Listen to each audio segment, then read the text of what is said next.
តាមការបញ្ជាក់ពីវិជារដ្ឋថាលបឿនអូនបើកមិនព្រម110 120ឯងអត់ទេបងគាត់ថាបើករថយន្តវាសនាមកគ្រឿងហ្នឹងអត់ដល់100បងបើ100អត់មានលបឿនប៉ុណ្ណឹងទេបងទូកាហ្វេនៅចំតំណឹងទូកាហ្វេហ្នឹងឲ្យរថយន្តបានវាសនាបងវាសនានៅឯទូកាហ្វេវាឆាត់ចូលទេបងម៉ែលបឿនមិនតិចអីចឹងបងប្អូនដោយថ្នាក់វាសនាគ្នាទៅនោះទូកាហ្វេឡើងប៉ើង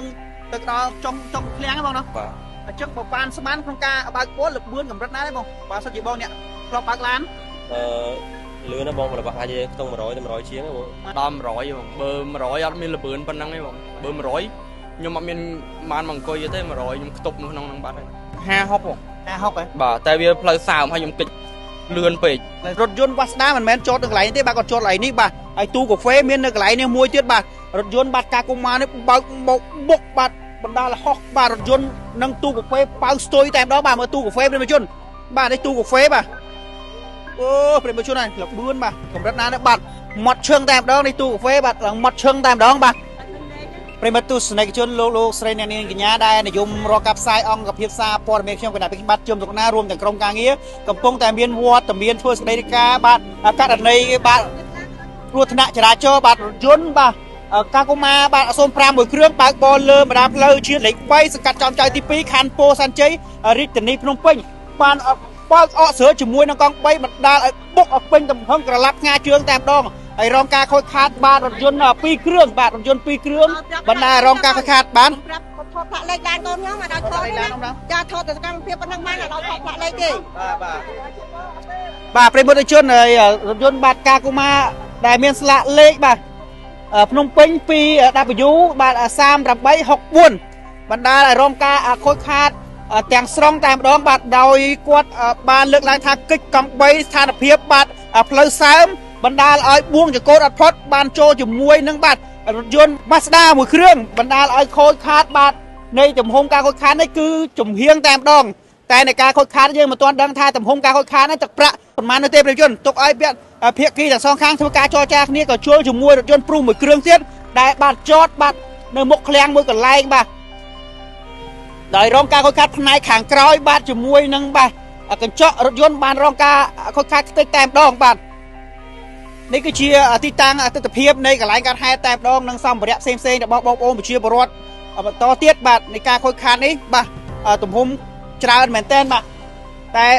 អូនប្រុសបានលើកឡើងថាគាត់នឹងទទួលខុសត្រូវទាំងអស់ចំពោះការរ៉ាប់រងនៃការសងជាសំណងនៃការខូចខាតរបស់បាទបងប្អូនដែលគាត់បាទប៉ះទង្គិចជាមួយនឹងបាទគ្រោះថ្នាក់ចរាចរណ៍នេះបាទបើសិនជាការចរចាណាមួយមិនត្រូវគ្នាទេបាទសមត្ថកិច្ចនឹងធ្វើការវាស់វែងយកទៅរក្សាទុកដើម្បីបាទធ្វើការតាមនីតិវិធីគោលការណ៍ចរាចរណ៍ផ្លូវគោកនៅតាមនីតិវិធីពេលក្រោយស្ថានភាពនៃការបើកបរដំបូងដើមហេតុយ៉ាងម៉េចបានជាមកបុកបាទូកាហ្វេនឹងរថយន្តឲ្យប៉ើងចេញពីទីតាំងកិច្ចកង់3គេកិច្ចកង់3តាមការបញ្ជាក់ពីវិជារដ្ឋថាលបឿនអូនបើកមិនព្រម110 120ឯងអត់ទេបងគាត់ថ្នាក់ប៉ើងរថយន្តវាសនាមកគ្រឿងហ្នឹងអត់ដល់100បងបើ100អត់មានលបឿនប៉ុណ្ណឹងទេបងបើ100ខ្ញុំអត់មានបានមកអង្គុយទេ100ខ្ញុំខ្ទប់នៅក្នុងហ្នឹងបាត់ហើយ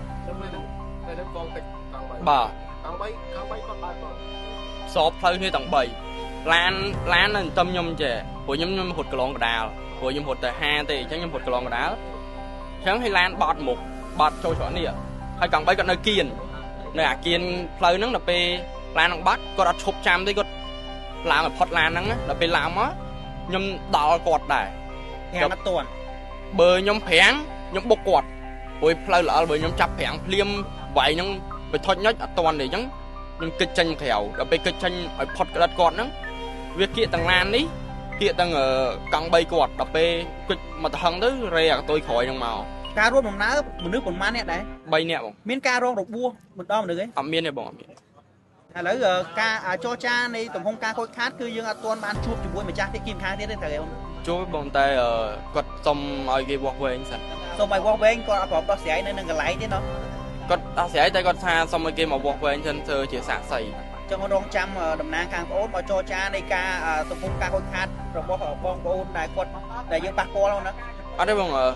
ខាងខ្ញុំមកអស់ហើយណាដោះស្រាយផ្ទាល់គ្នាគាត់ថាចាំឲ្យខាងប៉ូលីសគាត់មកវាស់វែងសិនបានគាត់ដោះស្រាយមួយជើងមកវាស់វែងហើយបានដោះស្រាយបាទខ្ញុំទុកឲ្យជំនាញគាត់ធ្វើការតាមទេវធីហើយបានធ្វើការចរចាតាមពេលក្រោយអរគុណច្រើនណា nhom ở đang thành vườn phai na đấy bông phù về nó nhom đừng nông nè nhom bằng thuê chứ nhom mượt khơi để mình thấy là về sao mà lương từ lên mặt ruột màu nắng rộng bột lâu thôi nhưng rồi បាទស្ថានភាពនៃទូកាហ្វេដែលជាក់ស្ដែងរត់ដងគេដាក់នៅណាបង ទូកាហ្វេនៅចំតំណឹង ទូកាហ្វេហ្នឹងឲ្យរថយន្តបានវាសនាបង មកស្នានៅអាចទូកាហ្វេវាឆាត់ចូលទេបង ម៉ែលបឿនមិនតិចអីចឹងបងប្អូនដោយថ្នាក់វាសនាគ្នាទៅនោះទូកាហ្វេឡើងប៉ើងទៅដល់ចុងឃ្លាំងហ្នឹងបងណា បាទ អញ្ចឹងបើប៉ានស្មានក្នុងការបើកពណ៌លបឿនកម្រិតណាទេបងបើសិនជាបងអ្នកធ្លាប់បើកឡាន លឿនណាបងប្រហែលជាខ្ទង់100 100ជាងបង ម៉ែ លឿនណាលេងឡានគាត់ កុងទ័រប្រហែល100ជាងអីបាទផ្លូវជាលេខ3កាត់ចំចៅទី2បាទបុកទូកាហ្វេឡើងប៉ើងរថយន្តវាសនាមកគ្រឿងទៀតឡើងប៉ើងឯបាទហើយកងឡានតាណាបាទឯបង កងឡានគាត់នឹងឡើង គឺថាក្មេងបងកងឡានហ្នឹង មេងបង វ័យលបាក់ប្រហែលឯបង ប្រហែលជា18 19បង 18 19ឆ្នាំបាទកុងទ័រមកក្រោម110ឯបាទបុកទូកាហ្វេឡើងប៉ើងឡានរថយន្តវាសនាឡើងប៉ើងឯបាទតែយើងទុកឲ្យកម្លាំងជំនាញសមត្ថកិច្ចមានចំណាត់ការយ៉ាងណាជាមួយកងរថយន្តនិងការពិន័យការបើកបរគាត់យ៉ាងណាក្នុងការបើកបរបាទទុកឲ្យកម្លាំងជំនាញសមត្ថកិច្ចធ្វើតាមតេធីអរគុណច្រើនណាបងណា បាទអរគុណ ប្រិមិត្តទស្សនិកជនបាទចំពោះរឿងរ៉ាវខាងលើនេះភាគីទាំងសងខាងប្រគល់ឲ្យជំនាញសមត្ថកិច្ចបាទចរាចរណ៍ធ្វើការវាស់វែងដើម្បីបាទដោះស្រាយតាមនីតិវិធីបាទនៃសំណងការខូចខាតរបស់ភាគីទាំងសងខាងបើសិនជាការចរចាណាមួយមិនត្រូវរើគ្នាសមត្ថកិច្ចនឹងធ្វើការវាស់វែងបាទជំនាញធ្វើការស្ទូចយកទៅរក្សាទុកដើម្បីធ្វើការដោះស្រាយគ្នាតាមនីតិវិធីផ្លូវច្បាប់នៅពេលក្រោយអរគុណណាស់ប្រិមិត្តទស្សនិកជនដែលខំចំណាយពេលដ៏មានតម្លៃតាមដានអង្គភាពសារព័ត៌មានខ្ញុំគណៈបេក្ខបាទជឹមសុកណារួមទាំងក្រុមការងារសូមអរគុណសូមគោរពលា